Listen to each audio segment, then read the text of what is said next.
All right, we're live. Put in the books. Mets over the Fish. The Disney Marlins 8-4. Nice little W going on. Right before we signed on, I saw our boys on section 10. Started the eighth.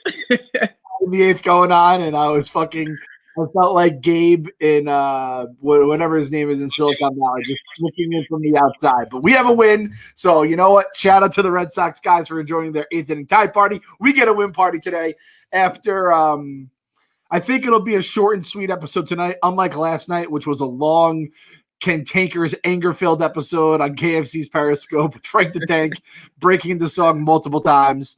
Nice one, Kyle. Right tonight. Nice win. Yep, that's it. We had Peterson looking good. I got a little nervous there for a second on him. I told you I had an itchy trigger finger tonight. I didn't think that they were going to pull it out at a certain point, but our guy JD Double Davis coming through big every time we needed him. Love that guy. We need to come up with a name for that 3-4-5 with its, Double Davis, Alonso, Conforto, that kind of mash unit. I mean, I guess I know like McNeil is obviously our guy and he hits the shit out of the ball. And, Rosario has done nothing but, pretty much good for us so far. But those fucking, the mashers, the mash unit, I fucking love those guys, and they are the guys. They put up all our runs came on, all our RBIs came on home runs, right? It was 8 runs. A sack fly by Davis too. Which I love. It's like the most boring play in baseball, but it's just like so satisfying when he comes through when there's runners in scoring position. Situational baseball, that kind of stuff, always is a nice thing. Mets fans, we've seen enough of it. That's the thing that's like keeping me off the ledge is that we've had so many runners in scoring position that we have like the highest on base percentage in baseball, but we just can't score any of the guys. So law of averages, eventually you're going to be able to knock those guys in, you would hope. So after what was it? Was it the collapse of 2007 where they just kept straining guys on third base? And like that was when I was like, man, when those hits start fighting and when those balls start finding the empty spots on the diamond, we're going to score 1,000 runs a game for like the next week. And it didn't happen. And that's the only thing that concerns me about it. But hey, what was it? Was today the 8th Marlin in a row making his major league debut or something fucking bananas? There was some stat I heard about like the starter or something like that. That's crazy. I feel like it's like a special season for them that they're having this many guys debut. But I feel like every team waits until they're playing the Mets to then bring somebody up because there's no scouting report and they just shove the ball down our throat. So I was a little nervous. You want to hear a take right now? I have a take for you, Kyle. I thought about this. This could be, and it's going to be discovered basically by accident due to the pandemic. This is going to be like the new Moneyball, the new way to kind of like game the system. It's like you just need to like throw guys making their first ever big league start in big games you need. Because everyone always says it. Mets fans, we've said it. I know Yankees fans say it all the time. I'm sure every fan base like, we just can't hit the guy making his major league debut. It's like, unless the guy absolutely stinks, you always get like that first good start and then us idiot fans who are like rooting for the guy are like, this is our guy. We found our, future, 1 through 3 starter. Here we go.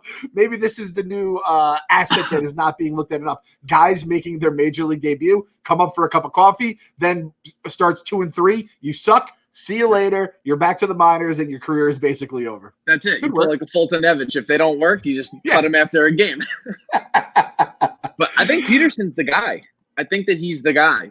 We need a lefty in the rotation. I don't think Matz is consistent enough. If he can come out here and do this night after night, the whole reason that we haven't gotten rid of Matz this whole time is because he's the only lefty. So now it's like balls to the fire. He's going to have to figure out how to pitch.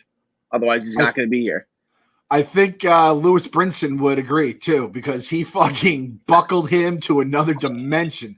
That was filthy. I saw that tweet went live with the video of it, and every Pitching Ninja just basically started trending on Twitter because so many people tagged him in the tweet. Like, yo, this is the fucking you got to throw this one out there. That was nice. I mean, he has it. He kind of wears his heart on his sleeve a little bit like Matt's, but he doesn't melt down. You know what I mean? But you could tell when he's upset, which I like. I again, it's tough with him and Jimenez coming up this year. I just hate those goddamn numbers. But, rookies do have high numbers sometimes. We're already obviously in August because of the way this shit is kind of panned out. So I can live with it. It's just seeing those goddamn clown numbers on these guys. It's always tough to see. But, hell of an inning. What was Peterson's line? I know we have 5 innings. Let's see. 5 innings, 4 hits, 2 earned, 3 strikeouts. And he gave up the bomb. But, I mean, I'll take that. I'll take that every single time. 84 pitches, 46 for strikes. I mean, I don't know if you're the same way that I've been. I feel like 2-run, 3-run leads with our bullpen, obviously, it's one thing. But I just feel like runs can be had later in innings right now because I just don't trust the way pitching is going. I always feel like runs can be had in any given moment.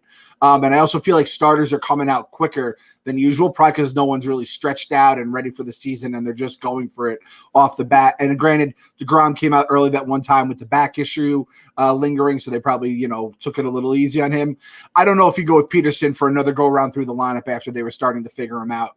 But when you have everybody in the lineup with fresh arms, too, I was very surprised that they put Wilson in for the final inning. I thought they were just going to let Lugo have it because the way the game was going back and forth, it was pretty risky when you have DeGrom going tomorrow and you don't need the bullpen tomorrow, essentially, because you got to think he's got to throw 7 tomorrow, right?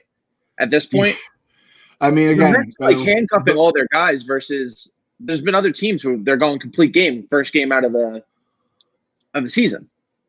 So it's just us that we're pulling them. Yeah, I mean, you expect that from DeGrom, other than obviously we said the Marlins kind of sneaky because they're the fun. But this isn't even the Marlins. This is what's the Marlins AA affiliate? That's basically what this feels like. That motherfucker though, Francisco Cervelli. I've hated that guy for so long. He is such just a thorn in the side, and he's had his moments where he's killed the Mets. But I just even if he didn't, he just rubs me the wrong way. And I'd love him if he was a Met. Don't get me wrong.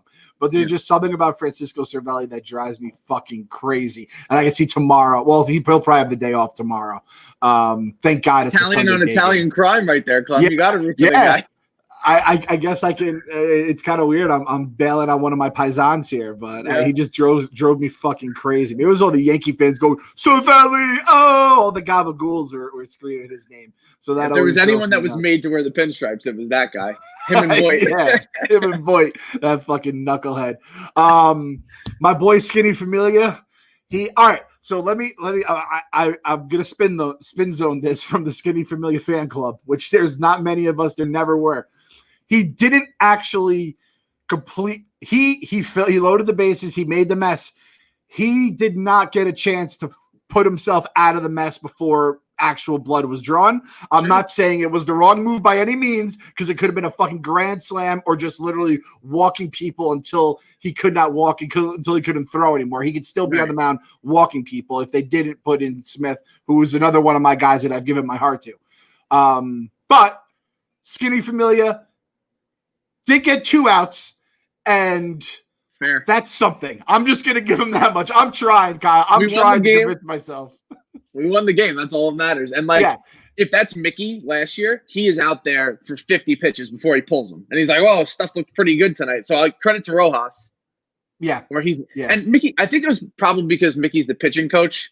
The pitching coach in him, he's like, "Oh, my guy's got it. He's going to get out of this." That was his biggest problem. And then everyone was like, "You're the pitching coach. How do you not realize your guy doesn't have it?" That was the thing that drove me the most nuts about Mickey. We had we got an offense that kind of just grew up all together and just started mashing. It's well, if Mickey just handles the pitching side of things, which I saw early in the season, I know the Angels were just getting their tits lit at the worst times now that Mickey's their pitching coach. So I'm sure he'll rediscover whatever it is that got him the job here. But I have to kind of root against Mickey Callaway the rest of my life because he drove us fucking crazy. 1,000%. And the pictures of him, with the modeling pictures and the New Balance by the water, he's just doing the bad boy stance. I'm like, oh my God. Oh, the worst.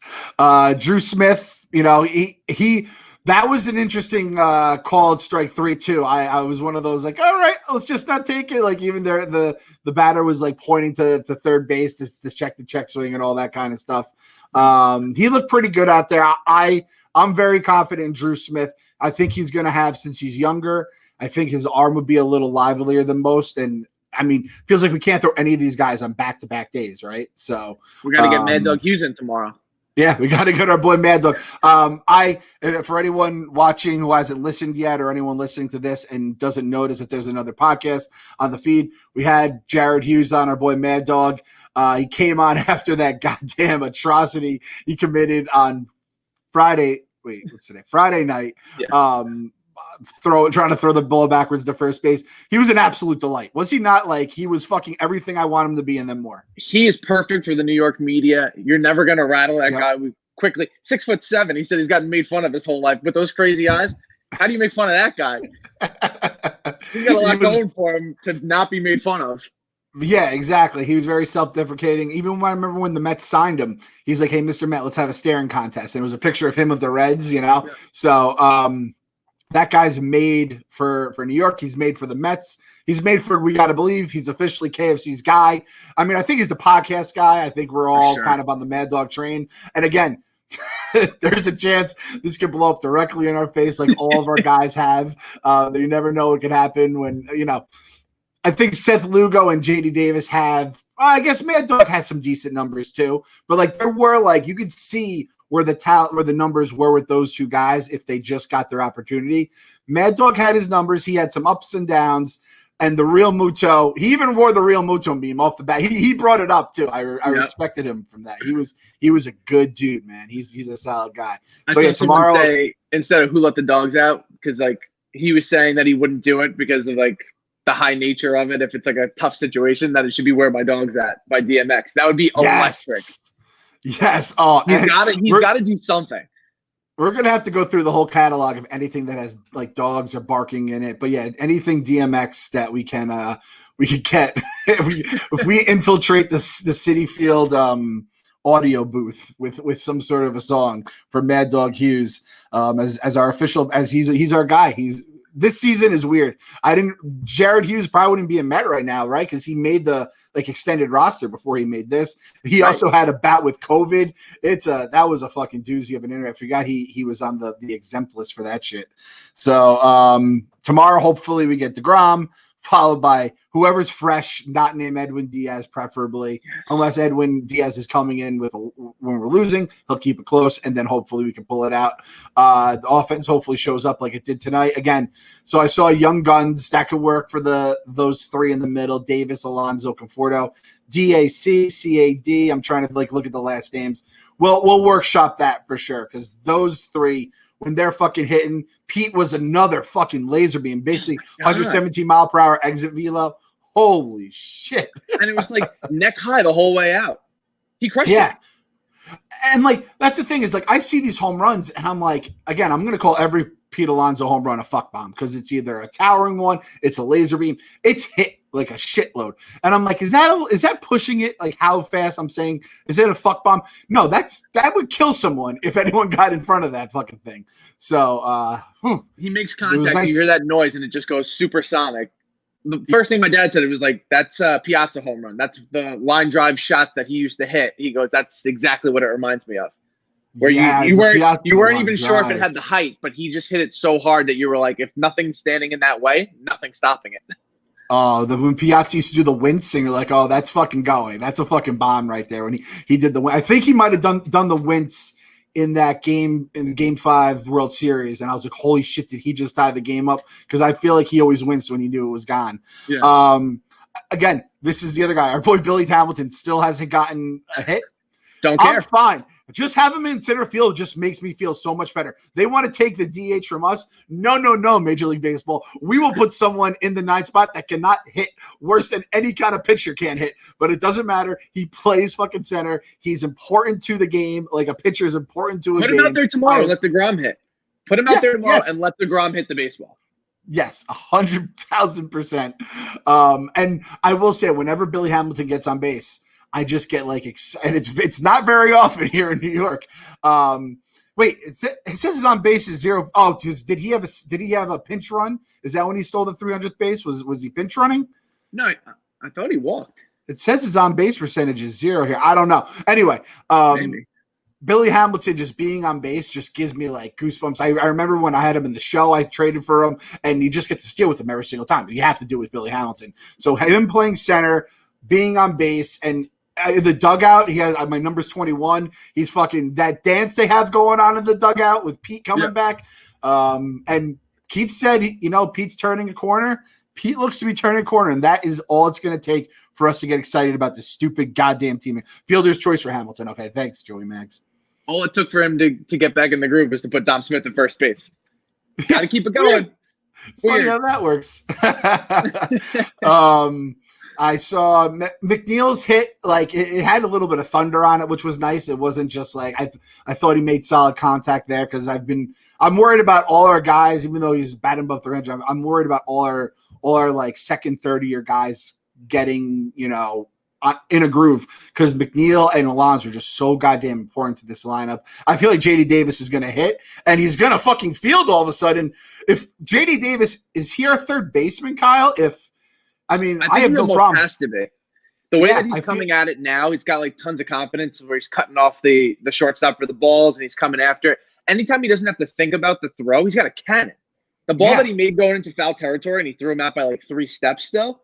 Like, this is a guy who came up with the Astros and was supposed to be like part of that core, and it didn't click for him there, and that's why they got rid of him. And then the second he came here and he got a chance to play every day, it was a wrap. So I think that he's proven that he's a Major League Baseball player, and that until someone comes and takes it from him, you got to find a spot for Jimmy. Back, but that's it.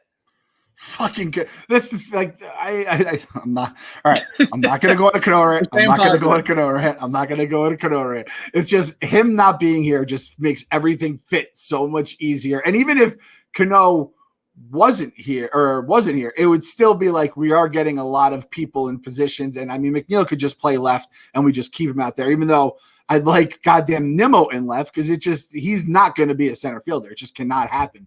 So it's like it does feel like we do have a little bit of a logjam. So many players and no players at the same time. Yeah, I don't. It's understand. impossible. Only the Mets. Only the goddamn Mets. And I guess you can kind of, maybe take JD out late in the games, which they've done, and move people around in terms of at third base and shit like that. But it just, I love Gimme Jimmy. He just gets me so fired up. It's those young guys. We've had them come up the last few years, but like a young guy who's more of a glove with like the speed. I mean, that was why Reyes just, tickled the funny bone back in the day for me. So they were saying on the broadcast that like Reyes brought Rosario along when Reyes came back to the team and was like his guy and he was his mentor. And they said he's doing the same thing now for Jimmy immediately. And they're only 3 years apart. And they're like, well, you're the veteran compared to him, so you got to bring him along. And he's like, this kid's electric. This guy's going to be a big-time Major League Baseball player. And, like, that's big for him to say because he's a shortstop. So, yeah. And, I mean, if Uncle Stevie wants to, start making splashes and he start doing some big trades here, someone's going to probably be on the move in that position. So, yeah. I could actually, as crazy as it sounds, and I know it's a different – it's almost silly for me to even, like, erase this dream for me already.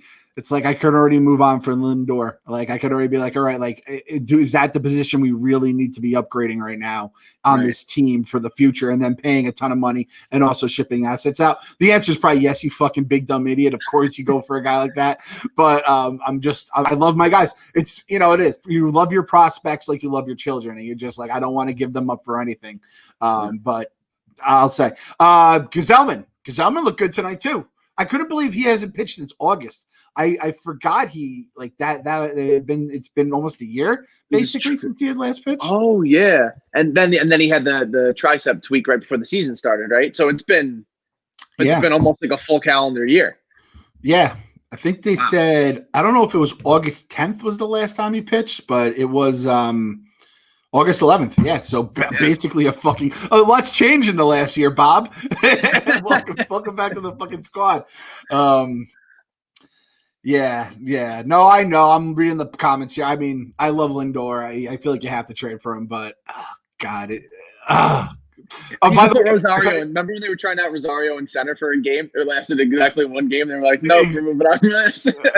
I can't believe that we just do this with all of our goddamn players. Like, you don't see like Gleyber Torres just bouncing around to like positions he's never played before in his life just because they have like LeMahieu. They'll like actually do shit that kind of makes sense along the way. Oh God! But hey, it's a win. No negativity. No Kevin today. Kevin doesn't get to come on the Happy Podcast after he vacillates. I don't know if that's even the right word. From fucking so happy to so negative, then he's like, "All right, I'm gonna be positive again." Then once anything negative happens, he goes back to negative. It's crazy. I do have to say though, that sending the clowns was fucking ridiculous. Am I wrong about that? How do you sign off on that? It's one of those things where, like, if you didn't bring it up, I probably wouldn't have noticed it. But Keith got that lineup thing, and he was like, "Are you guys serious?" Like, it's like his Cox. Yeah, like every time he's got to read it, he's like, "Why would you sponsor this for the lineup?" Every time I got to read it. I mean, there's certain things, like I say, at Barstool, like I'm sure there's ads where it's like, if we put this in this spot, it's gonna look bad. We can't do this. We can't have certain things. So it's like, if you had like a jeans company that's like size 4 jeans, you're like, nope, that can't work on the rundown. We have to put that somewhere else. So there's certain things that will work and not work. Other than that, fucking W, man. I'll take it. Good night. I was this close to Consolina, but gotta believe. Gotta believe.